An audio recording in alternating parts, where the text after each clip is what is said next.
why you are here in the audience. The topic of backup has become really sensitive since cyber criminals encrypt our backups, or they try more and more to do so. The ANSI regularly publishes some recommendations before the Olympic Games. You've seen them, but I'd like to draw your attention on 5 preventive measures. And they are to examine at short term. ANSI has pointed reinforcement authentication on information systems, the increase of security supervision, establish a list of priority information systems, ensuring a system of adapted crisis management. And 5th, that's the out-of-line backup of the data of critical systems. To start with the topic of backups, let's start with immutable backups with 4 speakers. And you're going to see that they have clear-cut perspectives on the topic. I'd like to thank the 4 of you to be here with us. Wendy. Translation, OK. No. Oh my God. So, alors, je précise à la régie que ça ne fonctionne pas, donc on va, someone will come and we'll try to do it. Stéphane Collin. Alors, Stéphane Collin, you have a 20-year expertise on the topic of backups, and you are a products manager for Antemeta company. Antemeta in different words. So hello, everyone. Antemeta, that's an integration company. We've been integrating infrastructure, backups, and for 15 years, we've been providing services to our customers around data protection and PRA. Clémence Philippe, I'm very happy to welcome you as well. You are a former business lawyer, and you have created your company, Examine.eu, when the GDPR was applied. You manage about 50 companies as a DPO, and you're a member of the CEFSIS Women in Cyber Security. Is that correct? Indeed. I'm the co-founder of Examine Company. We are a publisher of softwares, and we are DPO, Data Protection Officer, for about 50 customers. So we know the topic of backups, and I'm a member of CEFSIS, and you have members here, that's the Circle of Women in Cybersecurity, an association of about 500, an association of women, but it's open to men as well, so don't hesitate. It defends the position of women in cybersecurity through mentoring, conferences, training sessions, and we want to show that women have their place in cybersecurity. And we have soft skills as well. And we have a parity roundtable here. François Haber, you are a CISO in your job, and you lead a company specialized in the protection of secrets.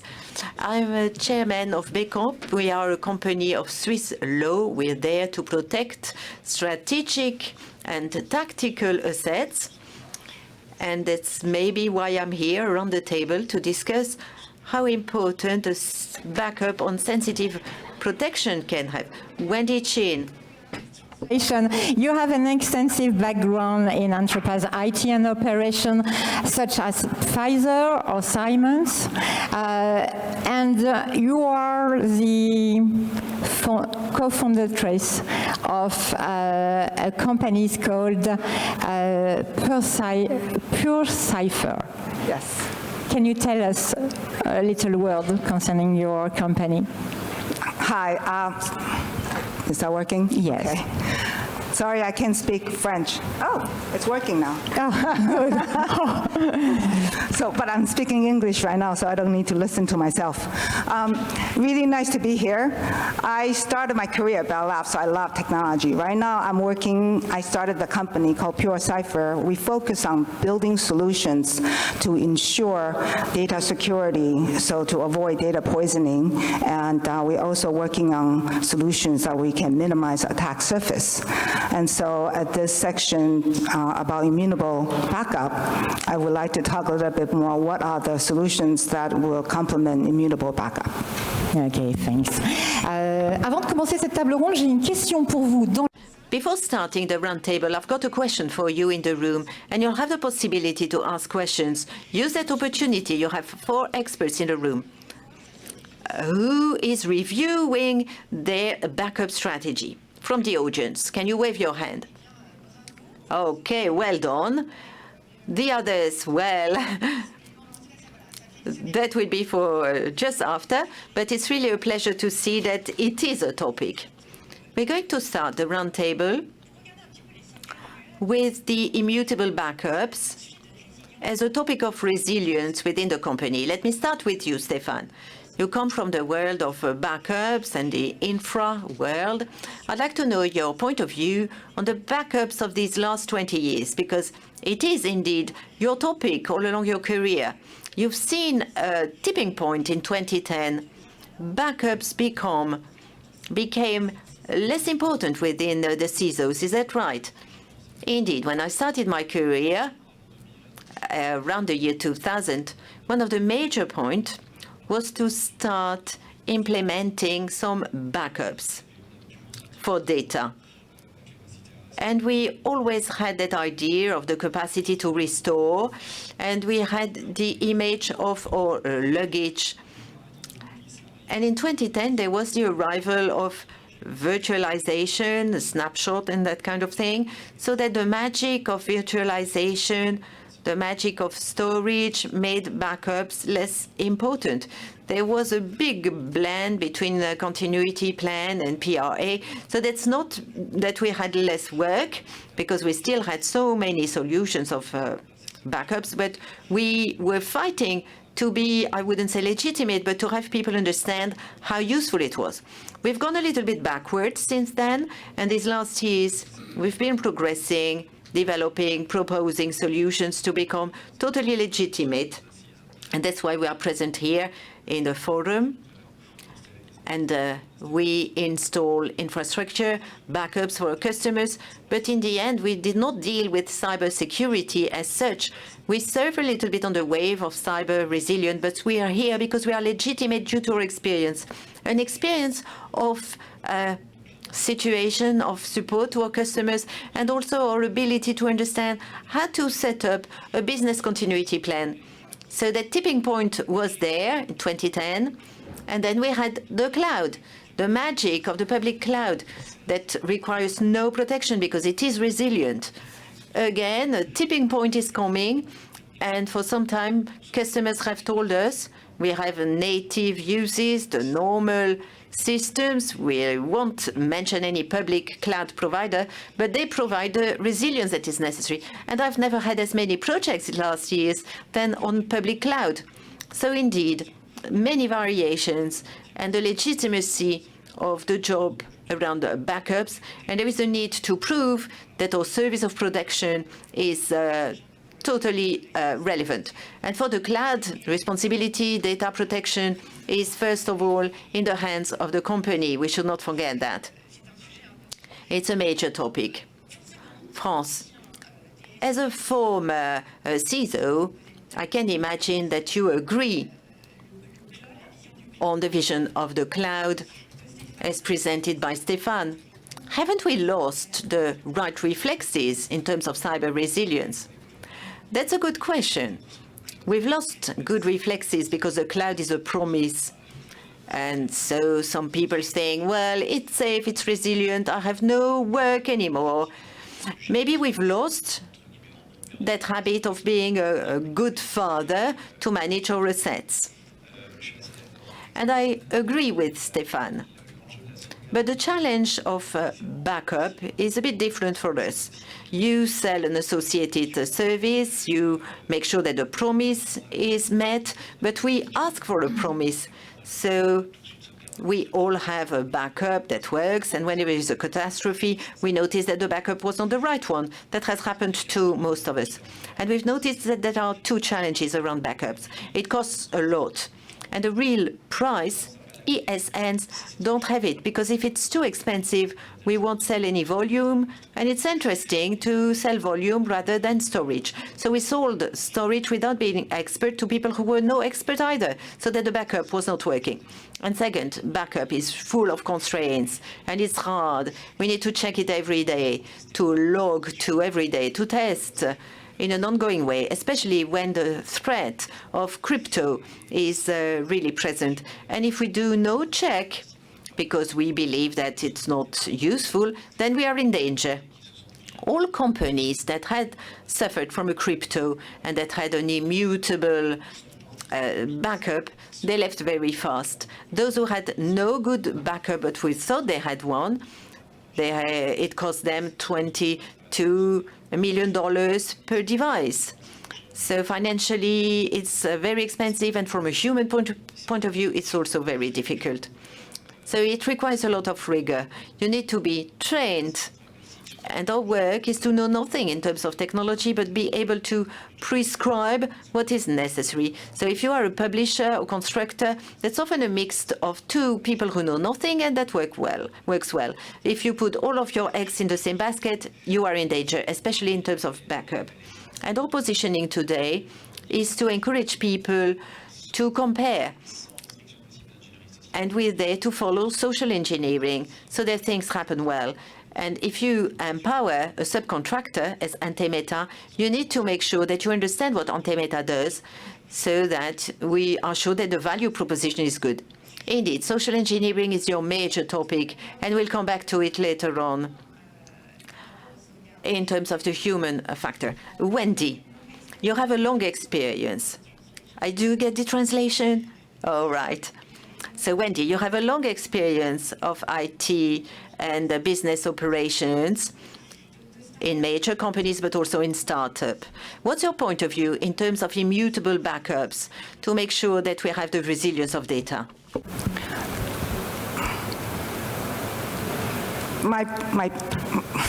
My personal view on this one really is backup is necessary, but you really need to look at your overall IT strategy.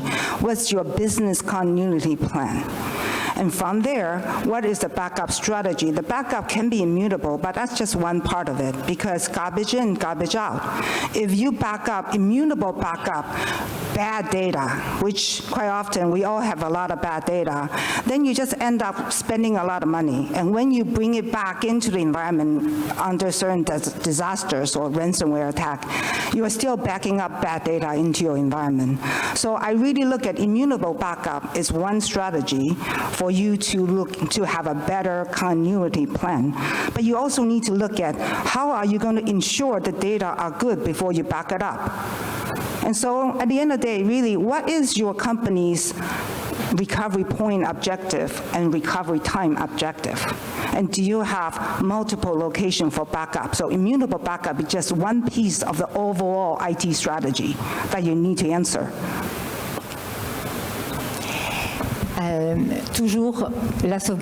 So backups as part of a strategy, I don't think we can repeat that enough. And now, Clémence, I think from a legal point of view, it's very interesting to have that legal viewpoint, because it's very important in our business and in cybersecurity. When we talk about immutable backup and precise data, you think that that's a heresy. Now, why is that? Now, I'm going to add on with the legal viewpoint, and we're going to start with the basics as far as personal data is concerned. We've got three principles: minimization of data, and I agree with Wendy on that point. Storing data, obviously you need to do that, but you've got to know what it is. And so we're on the principle of minimizing our data, and that goes with GDPR. And we've got to know what we're collecting. To know what we're collecting, we've got to know whether we really need it.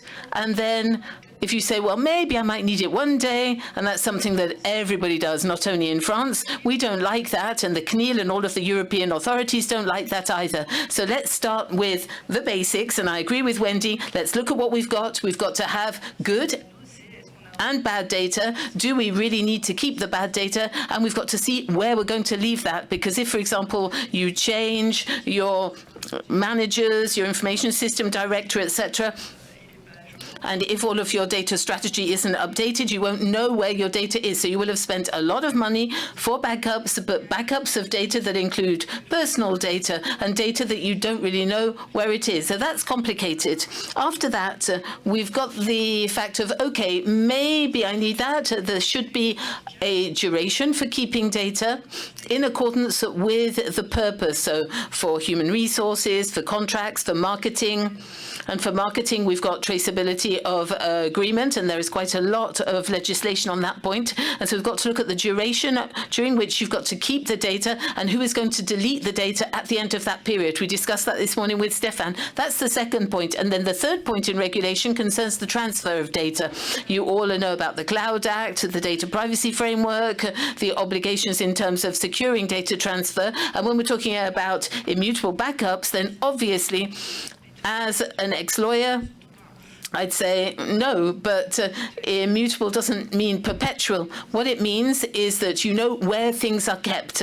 And so with Azure, the big American companies, the big servers are in Europe, they're in the United States. If you're an international group located in Asia, South America, where is all your data? If you've got a policy whereby you back up your data, you can save data in lots of different countries. If, for example, you're in Michelin and you make tires in China, you're not going to back up all of your data in France, you're going to do it in China. And if you make tires in the US, then you're going to back up your data in the US. But that means that you've got backups worldwide, and you've got to know, A, where the data flows come from, B, what the data is exactly, and C, how you're going to secure all of these data transfers legally. And so I'm going to add a fourth point. So this is another layer. You're going to love me here. We're also talking about the quality of data, and I work on personal data. That's my job, where you have to take into account cybersecurity, backups, the fact that you've got data and you know exactly where it is,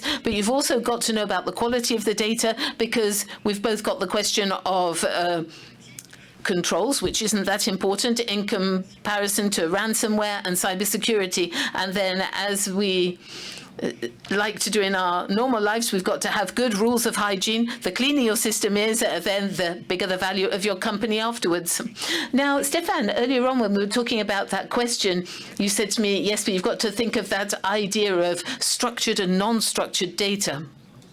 Yeah, we tend to always want to put everything in the same basket and deal with it in the same way. And it suits us, doesn't it? We say, okay, let's have a broad protection system for our data, and it enables us to sell more services. And as from a business point of view, it's good, but I think it would be interesting to try and look at the level of responsibility and put it at the right place. Now, just to define structured data, that's what you'll have in your file servers, for example. And we've realized that it's those file servers that are a threat, and you'll have a huge quantity of information which has nothing to do with Office or your family photos, but you can find financial exchange platforms, you can find discussions between different environments. Very often you see really old AS400, which exchanges with new platforms in different environments. And so non-structured data, to the contrary of what you would imagine, we're able to analyze it and do something with it just with very IT-focused mechanisms. But then with structured data, we need to be able to talk to that data, whether it be in a database, an application, an environment, X or Y. And that's the subject of the discussion we had earlier on. So how can we create this classification with a situation which is more empirical, whereby we have an analysis so that we can apply the right protection models, the right structuring models, and level of knowledge? Because you were talking about the different legislation. We can find ourselves with needs in America which have nothing to do with the needs in Germany or France. And so we've got technical tools that can help us to do that type of thing. The quality of the information, as you said earlier on, is almost utopic, isn't it?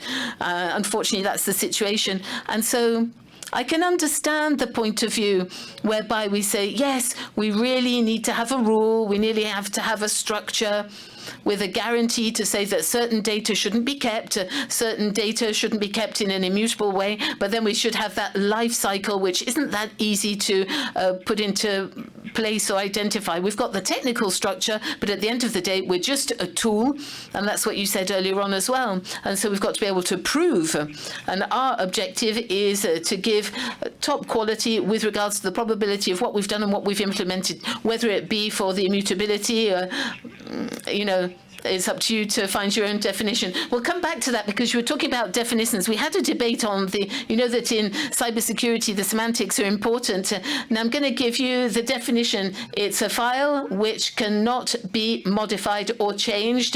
The aim of the backup is to be unalterable and to be able to be rolled out on the production servers in the event of a ransomware attack or any other loss of data. So we've got the term immutable and other terms that you would prefer to use, maybe? Clémence. No, I quite like that, but then there is a false friend, which is the perpetual backup, and for us that's just not possible. That's what Wendy was saying as well, and that's our position, because we know that when you have a backup of data, then you can very quickly retrieve it. And I agree with you. In the case of a ransomware and a notification of a ransom, it's very rare that the companies are able to put the information system back to the situation it was in just before the ransomware. So I really agree with you on that subject. I don't agree with you. Sorry, I don't agree with you. I've got a headache. I'm saying to myself, gosh, this is so complicated, even if we do the same job with the same aim. But when I listen to Clémence, you just want to leave the backup project for tomorrow because due to regulations, you think, what am I going to be able to put in my basket? What should I keep? What should I put in the bin? What's tactical, strategic for me? And with the legislation, we can never define that. So it's complicated. I'm going to try and be pragmatic because when you're in IT, you're a bit lazy, want things that work quick and well. Now, I know Clémence has got problems in her job, and so I would suggest you look at the DPE so that you can define your strategy so you don't put all your eggs in the same basket, and you should keep all of the sensitive data, health, nominative data, etc., where it should be, because the sanctions are so costly that it can be dissuasive, and it's important to do it now, and it's also a point of sovereignty, I think, which is very important in that approach. Our position consists in saying, okay, we're going to guarantee resilience, and immutability is important for us because data shouldn't be compromised. If it's compromised, it's altered. And if we want to have the certainty that it hasn't been altered, it should be in a system which delivers an immutable function. And we're in 2024, and there aren't that many solutions around. Every year we carry out tests with lots of backup leaders and producers, and we try and be pragmatic. I'm not saying I'm going to go for the best one, but we're going to try and find what works, and which in terms of social engineering is suitable for an SME, a small company that will have the resources and that can understand the changes with this type of system. And then we've got the big publishers, we all know, Veeam, and then we've got Oxyperks, and then we've got groups like Cobalt, etc. And we've got big producers as well, like LCME, with Snap, etc. But if we look at all of our systems today, I can talk about the brands, I've got no problems with that, but we have got to question the functionality and what's going to happen with all of the elements. I'm going to try and be succinct, but it could take me an hour. Now, Stéphane said, well, we operate with a backup function. We've got to give the guarantee to our customer that that information that's in the system and that's going to be switched to immutable backup has got to be integral because it's tactical and strategic information. That means it's worth money, and it would really put the reputation in danger for the company. And for Clémence, if you've got a legal thing, you've got to deal with her. We all have our own problems, but you understand that we can't work without the legal side if we want to do things well. And so it's a little bit more complex than you would imagine. It means we've got to put a bit more money in the project analysis so that we can have an external analysis, because if you do it without objectivity, you will die and you'll make the worst choice. So our position today is to take agnostic stakeholders. We know that in crisis management exercises, we can get companies rolling again after 48 hours. We won't take 50 days if we only need 2, because customers are in an architectural position which can be offered by people like Antimatter or like Vote or Hexagreen and their systems that work quite well. But it does mean you have to be trained with the solutions, whether you've got them with where you work or not. So take complex software that can have used structured or non-structured data. But if the operator internally hasn't been trained, hasn't been paid for 10 days over a quarter, so that they know how all of this should be operated, so they can create governance as it should be. And, obviously, you will all love this. If we say, okay, you can't just back up anything, the carbon footprint's terrible, etc. Let's be pragmatic in the approach. The aim is that if something happens, we should be able to start again. Clémence has got to guarantee that you don't actually get fined because of the regulation. And Stéphane, you've got to guarantee that that promise is kept. Now, Wendy, do you want to react to that? Because about this term, what would you say? Well, actually, I want to react to what they are saying instead of just the terms. To me, we are here talking about backup because we have a problem. And most likely, our company are big enough. If you're a small company, you don't have the budget to even think about immutable backup, period. So it's a larger company. And if you're a large company, you need to think like a CTO. You need to look at your environment. What environment, or I'm sure your environment have all kind of technology. I was talking to a CIO not too long ago. They are still backing up to tape. And they use physical building to store the tapes. Is that immutable? Well, I'm pretty sure it's immutable because you cannot access it to touch it, right? Is that cheaper? Depends. Depends on what kind of technology you are comparing. So to me, all of you are right. You need to look at what data are most critical. So you need to make sure it can be backed up and bring back in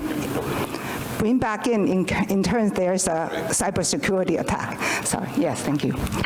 That is very important. Understand your own operating environment so you can back up in a way that you can bring it back in. Have a business continuity strategy in place so you know what kind of recovery time objective and recovery point objective.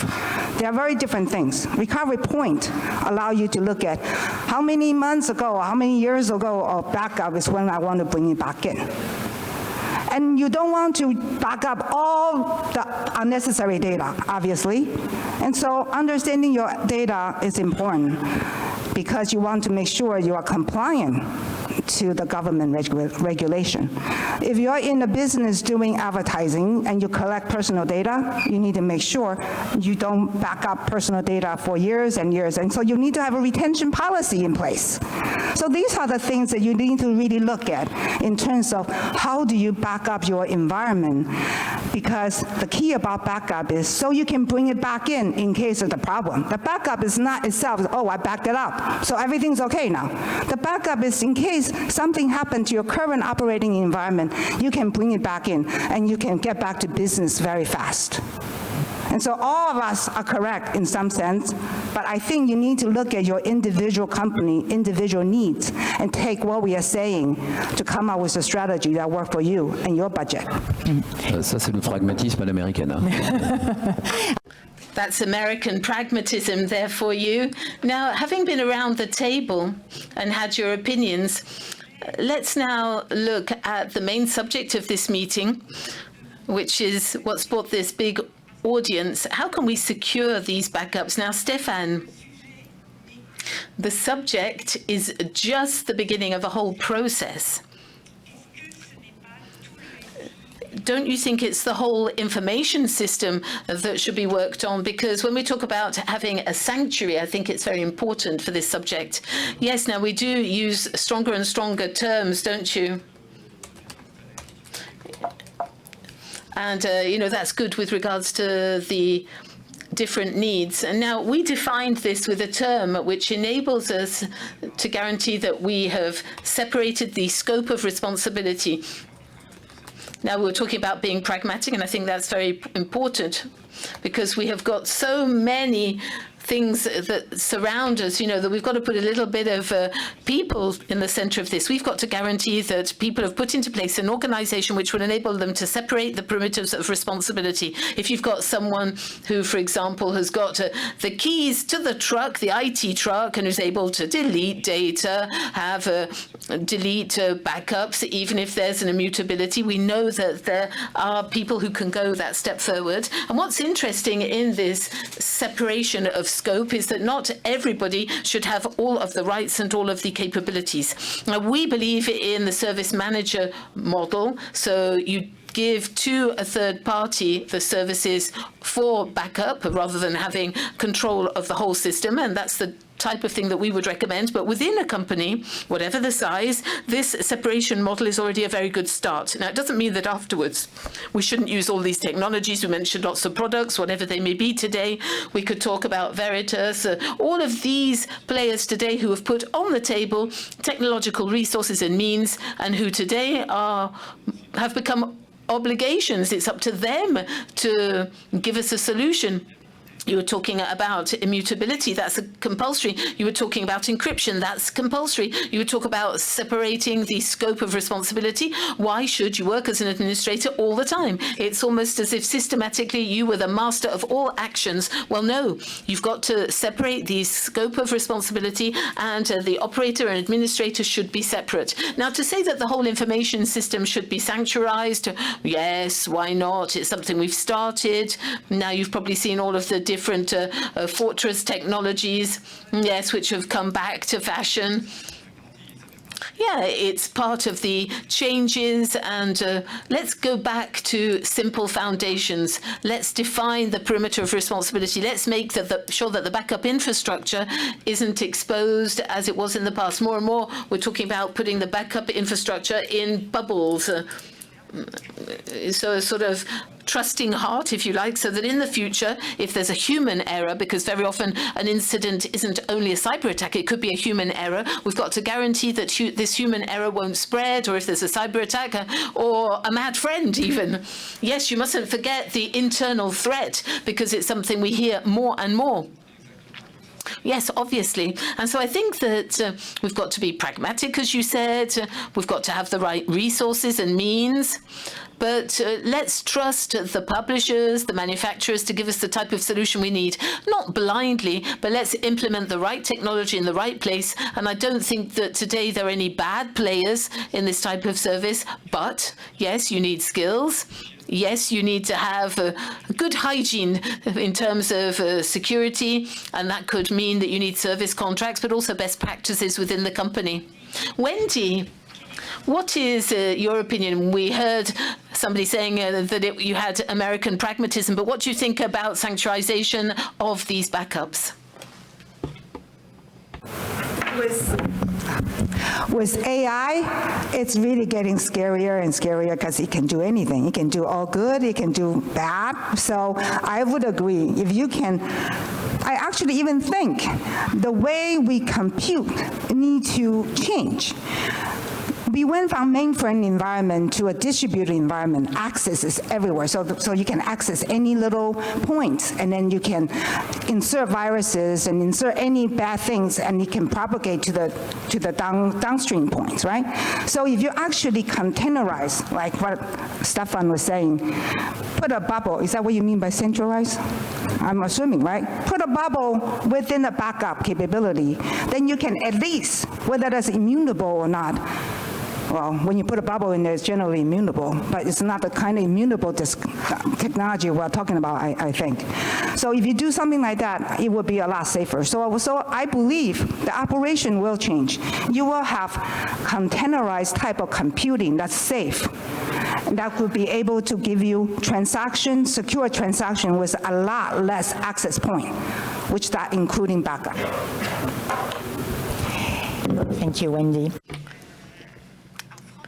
Thank you, Wendy. Now, France, you benchmarked 25 backup architectures. What did you use? Did you find the best recipe, and what works at the moment, obviously, from an objective point of view? Now, are there any publishers here for backup in the room? If you'd like to leave the room, maybe, because you won't like what I'm going to say. No, well, let's talk about the success stories, maybe, the right recipes. Now, I think we've got to be pragmatic. You know, if it's pragmatic, it's not going to be expensive. If it's complicated, then you need resources. So I think that being pragmatic is an objective that we should all have. Then if you try and force it on the legal advisor, that's another problem. Now, in our lab, as we used to be operators and we know what our customers experience with solutions, we have two parameters. The first one, is it simple to operate? When we've got a typical backup and we've got a backup model, we try and apply it and we use it. And we use most of the big solutions, Vim, Oxybox. We try everyone. And then the main standards are tested, and then there's hardware as well. Hardware for us is important because that's what's going to add the technology for encryption, because that's not in the backup solution for immutable backups in any case. And then the manufacturer will give us guarantees, because our customers have a lot of health data, diagnosis data that has to be kept 20 years. And so when you make a blood test, for example, in a laboratory, you have to keep it for 20 years in France. And so this type of information, there are very few manufacturers who can guarantee operational maintenance for 20 years for a technology, because that requires huge costs and resources. And so the last one that we saw with a real change in technology and the simplicity of use is the American Exagrid, and you know that we aren't very attached to Americans because of sovereignty issues, but as an editor, publisher, the most effective is Commvault, but it wasn't easier. And expensive as well, Commvault. So it's a huge machine that a small company can't afford to buy. But whatever it may be, whatever the solution is, even with Oxybox, which is a French product which works well for SMEs, it requires governance. And so it really does require training and mastery. It's not complicated, but you've got to learn how to use it. And that time, nobody ever takes it. Now, out of 250 big European companies, 80 had a leak or an encryption problem over the last year. Now, 100% of the administrators hadn't received the information of about the firewall that they were in charge of. And we've got about the same percentage in terms of backup.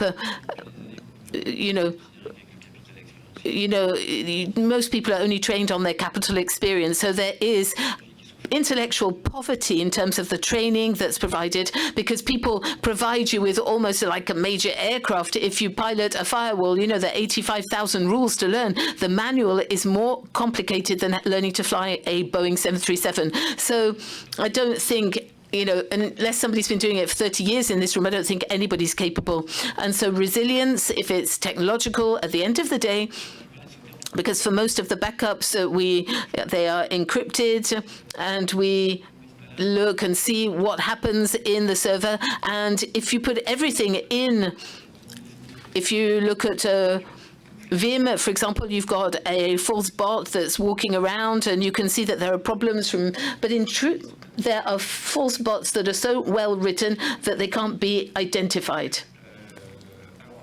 Now, today, more resilient, Exagrid is the only one that the false bot didn't get through.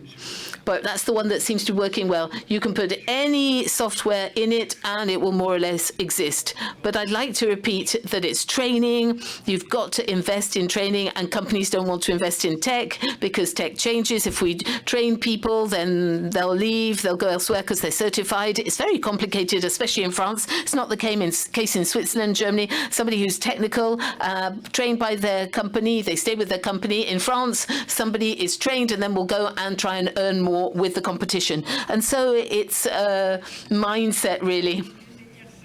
I can't let you say that. That's not very nice, is it? Okay, so pragmatic, make sure that people are involved without putting all of our technologies under the wing of only one publisher. Being pragmatic's one thing, but otherwise you should call upon Altimeter, who'll do the job for you. It won't cost much more, I don't think. Maybe we should talk about that. But more seriously, if it's too complicated, delegate to professionals, and you keep the expertise, for example, and Clémence can confirm this. If you are there to process, then you have the full responsibility of the data. So don't give your data to an external service provider if you don't know who they are. Be very careful with that. And, it's very important do your due diligence, but Clémence could explain that. Now, in terms of support, Clémence, when you are faced with the risk of encrypting these backups, how do you deal with this in terms of managing the security procedure, and how do you draft the documents, the PCRs? So this is a French document, the security document, because you help a lot of corporate information service officers.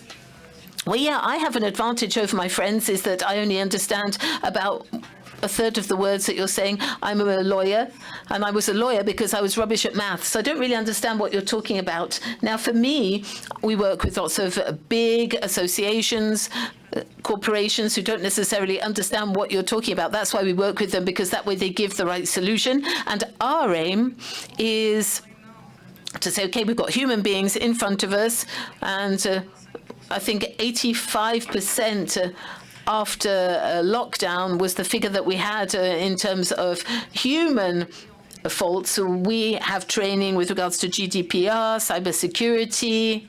The other day we had a phishing test with a company that sells perfume. 30% of the women fell into the trap, and people are important. You know, I can say that because I'm a girl. It's not sexist.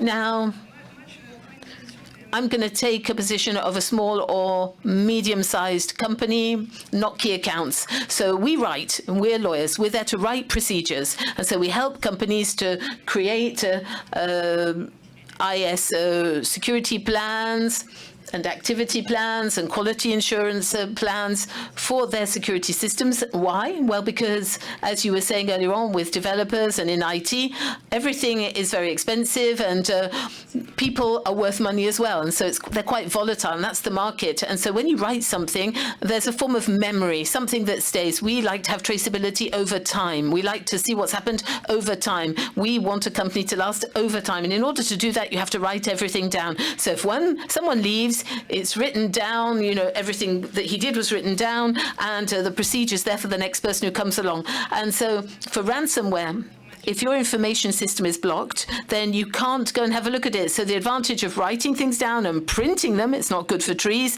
is that you can restore what you had thanks to paper. It's stupid, but in companies, when you've got all of these policies, I would invite you to print them, because the day when you need them, then at least you can get them out of a file. And so we like to have proof. We've also got some great questionnaires that come under, you know, in our plans for data security.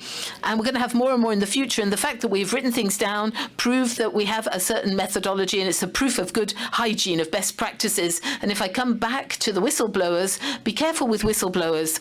We have got whistleblowers, and we have got a law from 2022 in France about whistleblowers. And so we're not just talking about commercial corruption. And so this is what you were saying. If you don't separate your data, if you let everyone have access to everything, then when we're talking about the general good, if somebody comes along and blows the whistle, and if there's an internal threat, and this is what we see on a daily basis, that threat is there. And the threat isn't necessarily from outside the company, it could be internal as well. Now, without trying to make you paranoid or anything. So as far as risk management is concerned, as far as the pragmatic side is concerned, I'm a pragmatic legal advisor. My job is to manage risks, but I don't make the final decisions. I'm not allowed to. And so that's up to my customers to do. They make the final decision. But I've got to come along with solutions, and sometimes they're technical solutions, sometimes they're pragmatic, and sometimes they're legal. But if we only base what we're saying on what the legal advisor said, then it's a bad start. We have to work with everyone, all the different business sectors, and everybody's got to like each other, because very often in companies it's not the case. It's important that everybody works together. There's real team cohesion. And I agree with you in terms of training. If we don't train people, if we try and onboard people and they find themselves on their own, it just can't work. You've really got to train people, and the more you train people, then the more you protect your company against internal and external attacks. Okay, now time is going so quickly. I just wanted to have an estimate of the number of questions. Can you raise your hands if you'd like to ask a question? As they're quite chatty, I'd like to manage the time properly. Are you going to have any questions? No, but it's a subject that they're not interested in. Yeah, the room and the audience is full here. Okay, if you raised your hands. Stefan.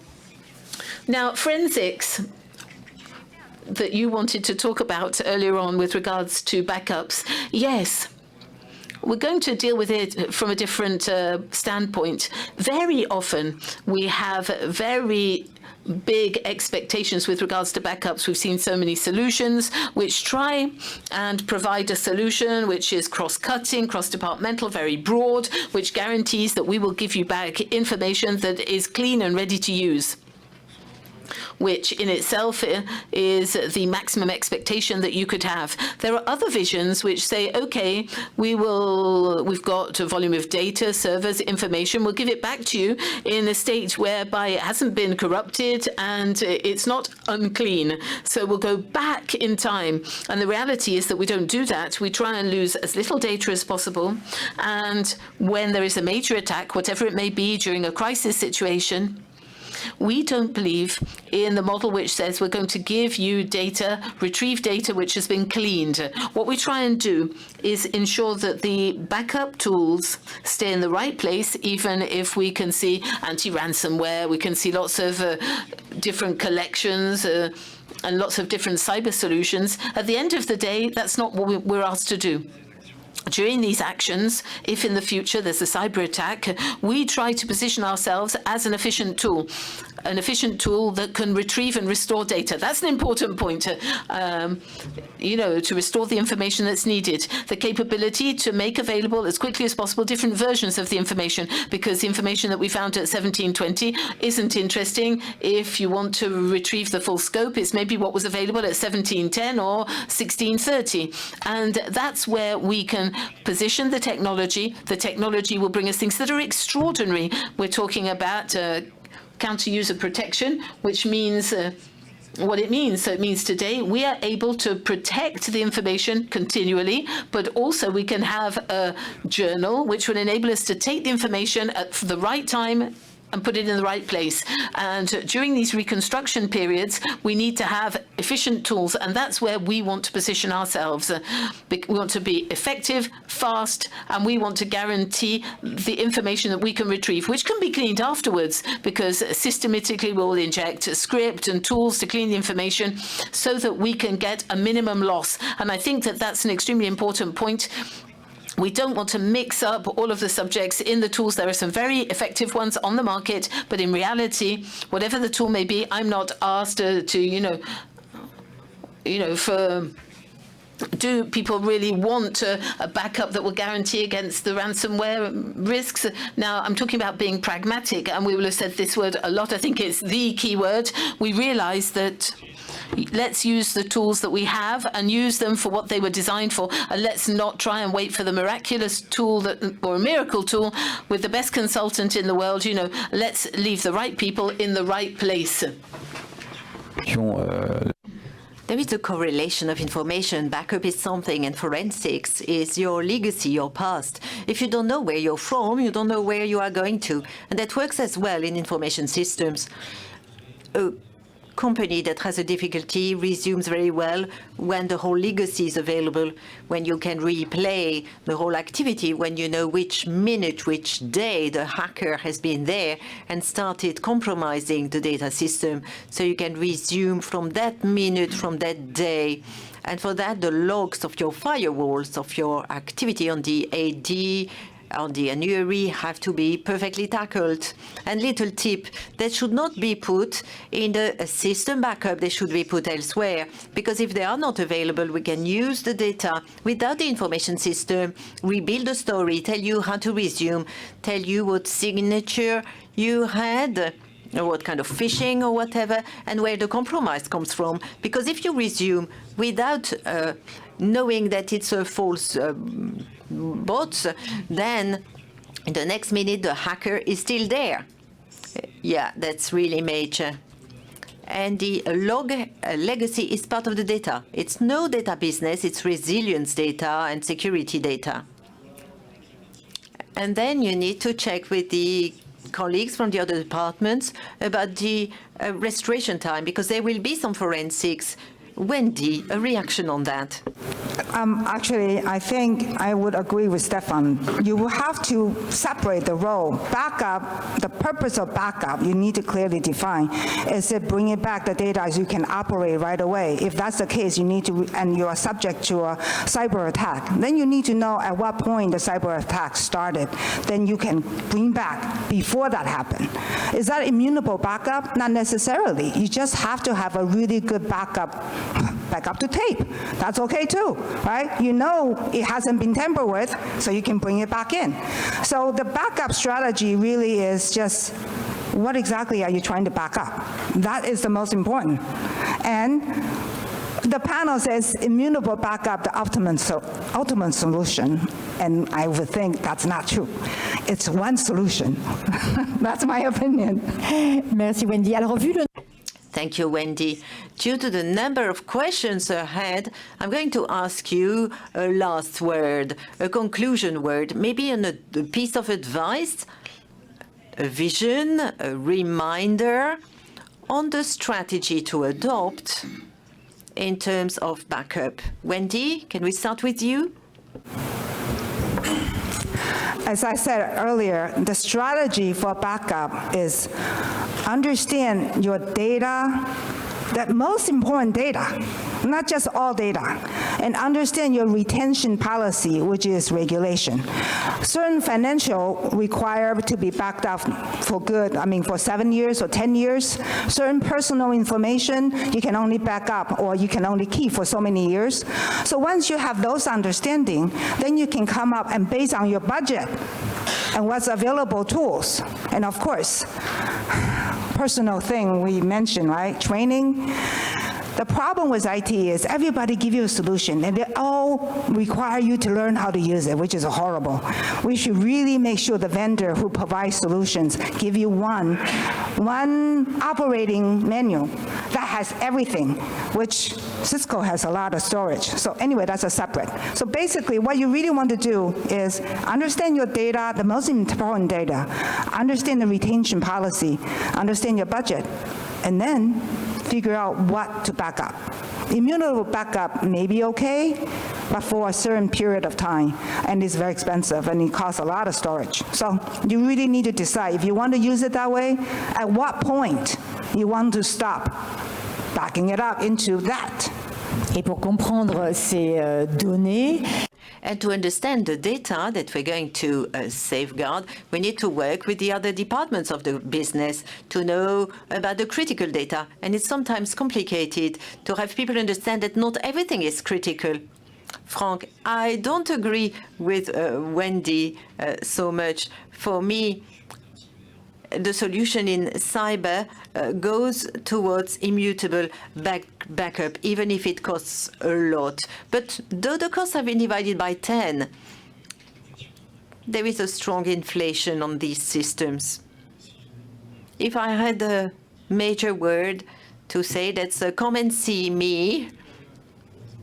And we're going to direct you towards people who can do that very well, operational people, and simply don't follow the marketing perspective of editors and constructors who tell you we have the best of the worlds. Don't believe them. They are liars. These are marketing people, and they don't know what a backup is all about. It can't work.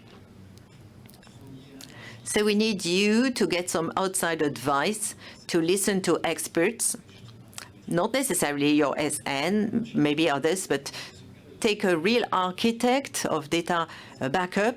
If you are small or big, data is the value of your company. Without data, there is no company. So it's worthwhile to invest in it. And from a regulatory point of view, it is relevant and it is long-lasting. Okay, so be pragmatic, be human, give support, assistance. Yeah, you also need to be intelligent. That's not simply moving data from one part to another one. While people think about that, some company leaders were doing that at the crypto left on the NPC. They call it backup, but it's no backup. It's duplication. It's no resilience, no Availability is nothing. It has no interest. It's even dangerous. If it's mobile, it can be stolen, and backup goes way back. So you need some clever assistance, indeed, and especially coming from the outside that will give you visibility on what you want to do. Clémence, over to you. I would repeat the word traceability. Once you know where your data is, what you have in your backup, it's already a very good point, because that way you have a continuity through time. I think that's really important to know what you have. Same thing at home. It's important to know what you have in your house. It's essential to have a traceability through time. And that's also what gives trust, what allows you to think, I know what I have at home, I'm protected, I'm well protected. If I don't know what I have at home, if I don't know if some doors are open or closed, then you'll find yourself in a mouse trap and it can't work. So my last word would be awareness, resilience, and traceability mostly. Stéphane? Last word, maybe? It's difficult. I'm the last. They have said it all. No, we like to repeat a triptych, a tripod of a backup. We've talked a lot about tapes, and it's good to hear that tapes are not dead. They're not just disks. And in that tripod, we have the willingness to state that we have analyzed, understood what we wanted to protect, make sure that our environments are safe, and guarantee. That means checking the quality of the services we provide. And systematically, we need to apply to it all a simple directive that is adjusting all along. We'll have some daily issues, some difficulties during the activity resuming time, but we have to adapt our policy. So it's just a good cycle, virtuous loop. We can call it matrix of data protection. We call it the weather of protection, and it needs to be of high quality. And it's not because the quality is good today that it will be good tomorrow. So we need to adjust, adapt, and we have to keep that in mind. We need to adapt to the daily changes. I'd like to thank the four of you. You have respected the given time. A round of applause for you.